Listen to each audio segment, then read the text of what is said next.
Hi friends, நம்ம Pandian stores serial வந்து இன்றைக்கி என்ன நடக்க போகுது அப்படின்னு பார்த்தீங்கன்னா, ஸோ நம்ம அரசு வந்து சொல்கிறாங்க. ஸோ ஒருத்தனே லவ் பண்ணேன், ஒருத்தவங்களே வாழ்ந்து ரொம்ப அனுபவிச்சிட்டேன். ஸோ அதனால் வந்து இனிமேல் என் வாழ்க்கையில் வந்து கல்யாணன்ற இதுக்கு வந்து இடமே கிடையாது அப்படின்றாங்க. சரின்ட்டு பார்த்தீங்கன்னா, நம்ம பாண்டியை வந்து அரசி அப்பா வந்து சொல்கிறாங்க. சரின்ட்டு ரொம்ப நாள் கழிச்சு உனக்கு வந்து நான் சோறு ஊட்ட போகிறேன் அப்படின்னு சொல்லிட்டு வந்து சோறு வந்து ஊட்ட போகிறாங்க. ஸோ அவங்க அக்கா வந்து ஆன்னு சொல்கிறாங்க. ஸோ அவங்களுக்கு நோஸ் கட் ஆன மாதிரி அரசிக்கு வந்து அவங்க அப்பா வந்து ஊட்டுறாரு, பாண்டியன் வந்து ஊட்டுறாரு.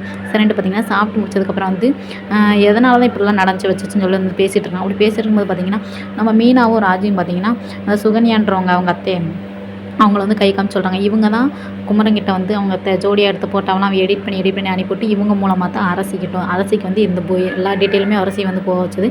அரசி வீட்டை விட்டு ஓடினதுமேவும் முக்கால்வாசி காரணம் வந்து சுகன்யான்றவங்க தான். இவங்க தான் வந்து எல்லாத்துக்குமே காரணம் அப்படின்ற மாதிரி நம்ம ராஜியும் நம்ம மீனாவும் பார்த்திங்கன்னா எல்லா உண்மையை வந்து போட்டு உடைக்காங்க. உடச்சோன்னா பார்த்திங்கன்னா எல்லாருக்குமே அப்படியே வந்து ஷாக்காகி நிற்கிறாங்க. இன்னொன்று பார்த்திங்கன்னா நம்ம அரசியோட அம்மாவும் சொல்கிறாங்க, இந்த விஷயம்லாம் முடிஞ்சுக்கிட்டோம், அதுக்கப்புறம் வந்து இவங்களை என்னென்னு வந்து நம்ம பார்த்துக்கலாம் அப்படின்னு வந்து பேசி முடிச்சிருக்காங்க. ஸோ அவ்வளோதான். Okay, bye bye, tata. இந்த வீடியோ பிடிச்சிருந்துச்சுன்னா மறக்காம என்னோட சேனல் வந்து சப்ஸ்கிரைப் பண்ணி வச்சுக்கோங்க. Okay, by.